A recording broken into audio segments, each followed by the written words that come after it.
Hello दोस्तों, आज हम बात करेंगे हार्ट के वाल्व्स होते क्या हैं और ये क्या इंपॉर्टेंट काम करते हैं, क्यों इनकी इंपॉर्टेंस है हार्ट के पेशेंट्स में और कितने टाइप के वाल्व्स होते हैं। ये सारी चीज़ें डिस्कस करेंगे। वाल्व के बारे में एनाटॉमी पे बात करेंगे, क्योंकि हार्ट के वाल्व की बीमारी अक्सर लोगों को बोल तो दिया जाता है, लोगों को इसके बारे में ज़्यादा कुछ पता नहीं होता। लोग अक्सर परेशान होते रहते हैं क्योंकि उनको वाल्व की बीमारियों संबंधित ज़्यादा इन्फॉर्मेशन नहीं होती। इनफैक्ट ज़्यादातर लोग को यही नहीं पता था कि वाल्व होता क्या है, क्या फंक्शन करता है। नलियों के बारे में तो अक्सर हम जानते हैं, वाल्व के बारे में जानकारी थोड़ी कम है।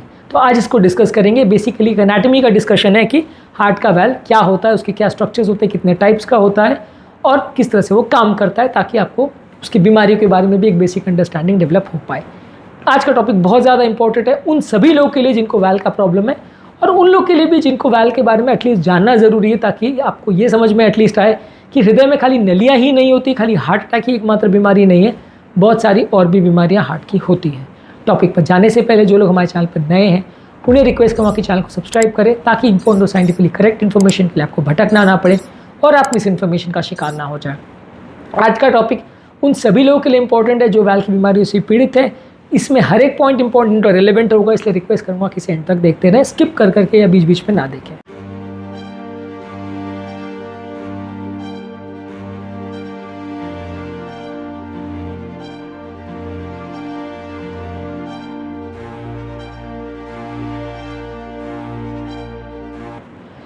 सबसे पहले समझना ज़रूरी है कि वाल्व होता क्या है। बेसिकली एक पंखुड़ी जैसा स्ट्रक्चर होता है, पत्ते जैसा होता है, जो कि हार्ट के अलग अलग खानों को सेपरेट करता है।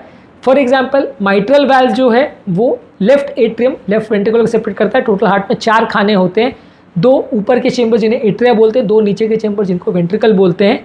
ये राइट साइड का जो राइट एट्रियम और राइट वेंट्रिकल है, ये अशुद्ध ब्लड से डील करता है, यानी कि पूरे शरीर से अशुद्ध ब्लड आता है राइट एट्रियम में, फिर वो जाता है राइट वेंट्रिकल में, फिर राइट वेंट्रिकल से पंप होकर लंग्स में जाता है। उसके बाद लंग्स से शुद्ध होने के बाद वो आता है लेफ्ट एट्रियम में, वहाँ से माइट्रल वाल्व के थ्रू होता है वो शिफ्ट लेफ्ट वेंट्रिकल में, और वहाँ से वो एओर्टिक वाल्व के थ्रू सर्कुलेशन में या पूरे शरीर में जाता है। तो बेसिकली वाल्व का काम है कि ये सारे जो चेंबर्स है हार्ट के, उसके बीच में सेपरेशन डेवलप करे, यानी कि राइट एट्रिया को राइट वेंट्रिकल से सेपरेट करेगा ट्राइकस्पिड वाल्व, लेफ्ट एट्रिया को लेफ्ट वेंट्रिकल से सेपरेट करेगा माइट्रल वाल्व, लेफ्ट वेंट्रिकल को एओर्टा से सेपरेट करेगा एओर्टिक वाल्व, राइट वेंट्रिकल को पल्मोनरी आर्टरी से सेपरेट करेगा पल्मोनरी वाल्व। तो ये 4 वाल्व हार्ट में होते हैं जो कि अलग अलग चेंबर्स के बीच में बने हुए होते हैं। ये पंखुड़ी जैसे होते हैं जो कि एक डायरेक्शन में ब्लड के फ्लो को मेंटेन करते हैं। एक डायरेक्शन में ब्लड के फ्लो का मतलब क्या है कि मान लीजिए कि अगर राइट एट्रियम में ब्लड आया और वाल्व वहाँ पे नहीं है, तो ब्लड को राइट वेंट्रिकल की तरफ जाना है कि वापस पीछे जाना है, ये पता नहीं चलेगा। तो जब हार्ट में वाल्व भर रहा है उस फेज में वाल्व बंद रहता है, तो धीरे धीरे आके ब्लड वाल्व का जो बंद होने की टाइम पे जो है राइट एट्रियम में इकट्ठा हो जाता है। ये इकट्ठा होने से फ़ायदा ये है कि एक साथ में ज़्यादा प्रेशर क्रिएट हो सकता है, ताकि ब्लड का बहाव मेंटेन किया जा सके। आप ऐसा कंटिन्यूसली नहीं हो कि drop drop drop drop blood आ रहा है, एक फोर्स के साथ ब्लड एक जगह से दूसरी जगह शिफ्ट किया जा सके। इसलिए पहले उस समय जब ब्लड आता है तो वाल्व बंद रहता है, फिर जब परफेक्ट फेज होता है वाल्व को सिग्नल मिलता है कि हाँ अब खुलने का टाइम हो गया, जो कि बॉडी के इलेक्ट्रिकल सिग्नल्स या हार्ट के इलेक्ट्रिकल सिग्नल्स द्वारा संकेत मिलता है वाल्व्स को। उससे जब उसको मैसेज मिलता है कि हाँ अभी खुलने का टाइम हो गया, तो उस समय वाल्व सडनली खुलता है, राइट एट्रियम से ब्लड राइट वेंट्रिकल में जाता है। उसके बाद जब राइट वेंट्रिकल कॉन्ट्रैक्ट करता है तो यही वाल्व अपने आप बंद हो जाता है। तो ये वाल्व का उस समय फंक्शन ये होता है कि ब्लड बैक लीक ना करे। मान लीजिए राइट वेंट्रिकल अगर कॉन्ट्रैक्ट कर रहा है और ब्लड को या फ्लूइड को तो पता नहीं है कि किधर जाना है, उसको तो जहाँ रास्ता मिलेगा और जिधर प्रेशर कम होगा वो चला जाएगा। अगर 2 रास्ते में प्रेशर कम मिलेगा तो दोनों तरफ चला जाएगा। अब मान लीजिए राइट वेंट्रिकल ने कॉन्ट्रैक्ट किया और पल्मोनरी आर्टरी में ब्लड भेजना है, लेकिन उस समय अगर वाल्व जो ट्राइकस्पिड वाला है वो खुला हुआ है, तो इसका मतलब ये है कि जैसे ही राइट वेंट्रिकल कॉन्ट्रैक्ट करेगा ब्लड वापस एट्रियम की तरफ चला जाएगा और ब्लड आगे पीछे होता रहेगा, यानी राइट एट्रियम से राइट वेंट्रिकल में, फिर राइट वेंट्रिकल से वापस राइट एट्रियम में, तो सर्कुलेशन ही नहीं हो पाएगा। तो वाल्व उस समय बंद वापस हो जाता है, जिसकी वजह से ब्लड राइट वेंट्रिकल में इकट्ठा होता है। जैसे ही ब्लड का प्रेशर बढ़ता है, ये सारा ब्लड पल्मोनरी वाल्व के थ्रू पल्मोनरी आर्टरी में चला जाता है और वहाँ से वो लंग्स में चला जाता है। तो यानी कि पल्मोनरी आर्टरी में ब्लड भेजने के लिए राइट वेंट्रिकल, वहाँ पे पल्मोनरी वाल्व होता है, और ये वाल्व जब खुलता है तो ब्लड वेंट्रिकल से पल्मोनरी आर्टरी में चला जाता है। लेकिन जब वेंट्रिकल रिलैक्स हो रहा है या वेंट्रिकल का प्रेशर कम हो गया तो वापस ब्लड नहीं आ जाए। अभी उसमें क्या है, पल्मोनरी आर्टरी का प्रेशर बढ़ गया लेकिन वेंट्रिकल का प्रेशर अब कम हो गया है, तो ब्लड वापस भी आ सकता है। तो उसको रोकने के लिए उस समय वो वाल्व बंद हो जाता है। तो ये वाल्व बहुत ज़्यादा इंपॉर्टेंट स्ट्रक्चर होते हैं जो कि किस डायरेक्शन में ब्लड को बहना है इसको मेंटेन करते हैं। यदि वाल्व में कुछ गड़बड़ हुआ तो ब्लड को पता नहीं चलेगा किधर जाना है, वो एक डायरेक्शन से दूसरे डायरेक्शन चला जाएगा, जहाँ नहीं जाना है जिसकी वजह से हार्ट फेलियर हो जाएगा। अब यही सेम चीज़ लेफ्ट साइड में भी होता है कि वहाँ पे लेफ्ट एट्रियम में ब्लड आता है लंग से शुद्ध होने के बाद, पहले वाल्व बंद रहता है माइट्रल वाल्व, उसमें ब्लड जब इकट्ठा हो जाता है तब वाल्व खुलता है, ब्लड लेफ्ट एट्रियम से लेफ्ट वेंट्रिकल जाता है, तब लेफ्ट वेंट्रिकल का प्रेशर कम होता है, लेफ्ट वेंट्रिकल रिलैक्सेशन फेज में होता है तो उसमें ब्लड भरता है। अगर ये लेफ्ट एट्रियम में ब्लड नहीं भरेगा तो फिर वो प्रेशर क्रिएट नहीं हो पाएगा, क्योंकि ब्लड का या फ्लूइड का हमेशा टेंडेंसी होता है कि वो हाई प्रेशर चेंबर से लो प्रेशर में जाएगा। तो अगर एक जगह पे हाई प्रेशर नहीं है और दूसरी जगह पे लो प्रेशर नहीं है तो ब्लड उस डायरेक्शन में फ्लो ही नहीं करेगा, उसका स्पीड नहीं आएगा, जो जेट से ब्लड आना चाहिए वैसा नहीं आ पाएगा, वो प्रेशर के डिफरेंस से ब्लड का फ्लो मूव होता है। तो ये प्रेशर को मेंटेन करने में वाल्व मदद करते हैं, क्योंकि ब्लड को कंटिन्यूसली वो एक जगह से दूसरी जगह लीक होने नहीं देते, ब्लड को इकट्ठा होने देते ताकि प्रेशर क्रिएट हो। फिर वाल्व खुलता है, उसके बाद ब्लड दूसरे डायरेक्शन में वेंट्रिकल में जाता है, फिर वेंट्रिकल में जब प्रेशर बढ़ जाता है, वेंट्रिकल कॉन्ट्रैक्ट करने लगता है तो उसका प्रेशर एओर्टा से ज़्यादा हो जाता है, तब माइट्रल वाल्व बंद हो जाता है ताकि ब्लड वापस एट्रियम में नहीं जाए, क्योंकि एट्रियम का प्रेशर उससे कम हो गया है और वो एओर्टा की तरफ जाए जिसका प्रेशर उस समय कम है। जब ब्लड एओर्टा में चला गया तो एओर्टिक वाल्व खुल गया, ब्लड सारा एओर्टा में चला गया, लेकिन जब वेंट्रिकल रिलैक्स करना चालू हुआ तो उस समय ऐसा नहीं हो कि एओर्टा से वापस ब्लड आके वेंट्रिकल में फिर से भर जाए। तो ये सारी चीज़ों में ब्लड को किस डायरेक्शन में जाना है, ब्लड अटके नहीं, ब्लड सही डायरेक्शन में जाए और प्रेशर बराबर क्रिएट हो पाए, ये सारी चीज़ों को इंश्योर करना वैल्व्स का काम है। यदि वैल्व्स नहीं होंगे तो हार्ट का ब्लड किसी भी डायरेक्शन में जाएगा और बहुत सारी बीमारियां क्रिएट हो जाएंगी। Aortic valve, mitral valve, tricuspid valve, pulmonary valve, ये 4 वाल्व होते हैं।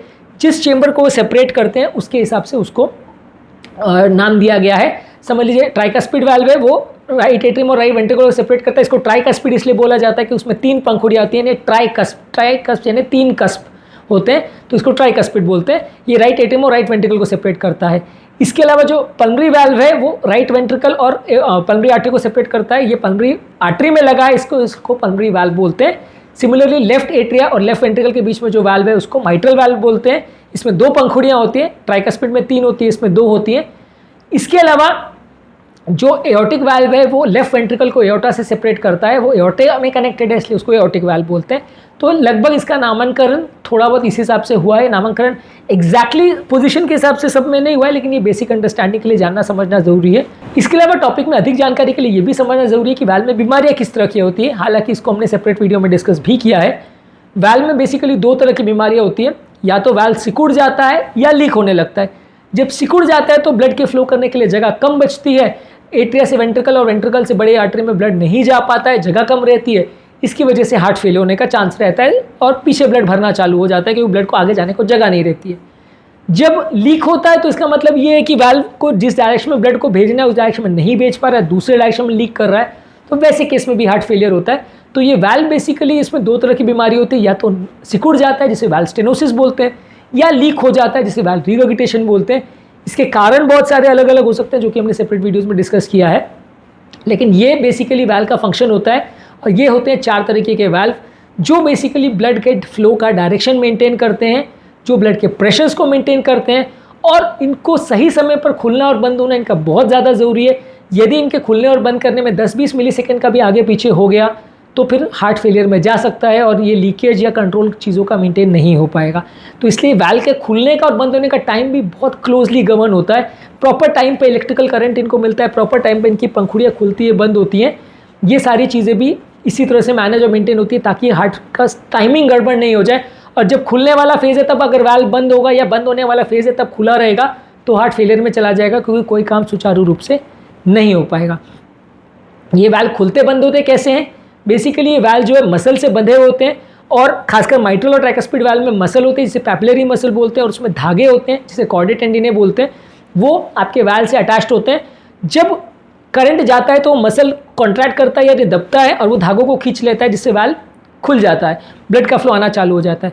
जब करंट निकल जाता है तो मसल रिलैक्स हो जाती है, तो उस समय ये धागे वापस इलास्टिक फोर्स की वजह से अपनी जगह पे चले जाते हैं, तो वाल्व बंद हो जाता है। और ये एक सील मेंटेन करने के लिए वाल्व को थोड़ा नेचुरली ऊपर वाले ने थोड़ा लंबा बनाया है ताकि ये वाल्व आपस में चिपक जाए और गैप ना रहे। कई बार ये गैप रह जाता है तो फिर भी लीक होता रहता है, पर ये वाल्व बनाए हुए इस तरह से रहते हैं कि आपस में गैप नहीं हो।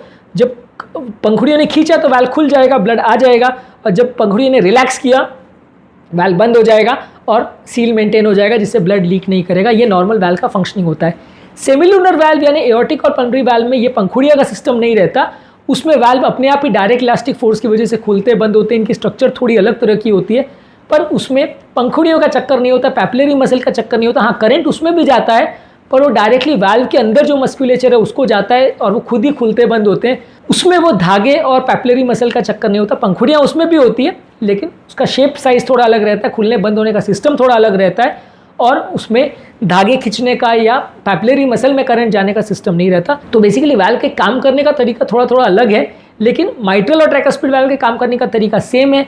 एओर्टिक और पल्मोनरी वाल्व के काम करने का तरीका सेम है, यानी सिमिलर है, और ये दोनों अलग अलग तरीके से बनाए हुए हैं और काम दोनों का करने का तरीका वही है। ओवरऑल की खुलना और बंद होना है, टाइमिंग और करंट का सब सिस्टम सेम है, लेकिन ओवरऑल इनके इंटरनल स्ट्रक्चर्स में थोड़ा सिग्निफिकेंट डिफरेंस है, जिसकी वजह से इनका इंटरनल काम करने का मैकेनिज्म अलग है। ओवरऑल बाहर से तो आपको वही दिखेगा कि वाल्व खुल रहा है, बंद हो रहा है, खुल रहा है, बंद हो रहा है हर साइकिल के साथ, लेकिन अंदर से काम करने के तरीके में थोड़ा सिग्निफिकेंट डिफरेंस होता है। उम्मीद करूंगा कि आज के टॉपिक में कुछ नई बातें जानने को मिली होगी। आज हमने हार्ट के वाल्व्स क्या होते हैं और उसके रिलेटेड इंपॉर्टेंट इश्यूज़ क्या होते हैं, वाल्व क्या काम करते हैं, ये सारी चीज़ों को डिस्कस किया। जो लोग हमारे चैनल पर नए हैं उन्हें रिक्वेस्ट करूँगा कि चैनल को सब्सक्राइब करें, ताकि इंपॉर्टेंट और साइंटिफिकली यूजफुल इन्फॉर्मेशन के लिए आपको भटकना नहीं पड़े और आप मिस इन्फॉर्मेशन का शिकार ना हो जाए। यदि वाल्व की संबंधित बीमारियों के बारे में, उनके प्रॉब्लम्स के बारे में और उनकी ऑपरेशन की टाइमिंग्स के बारे में, उनके डिटेक्शन और सिम्टम्स के बारे में आप जानना चाहते हैं, तो ये सारे ही हमने सेपरेट टॉपिक्स में डिस्कस किया है।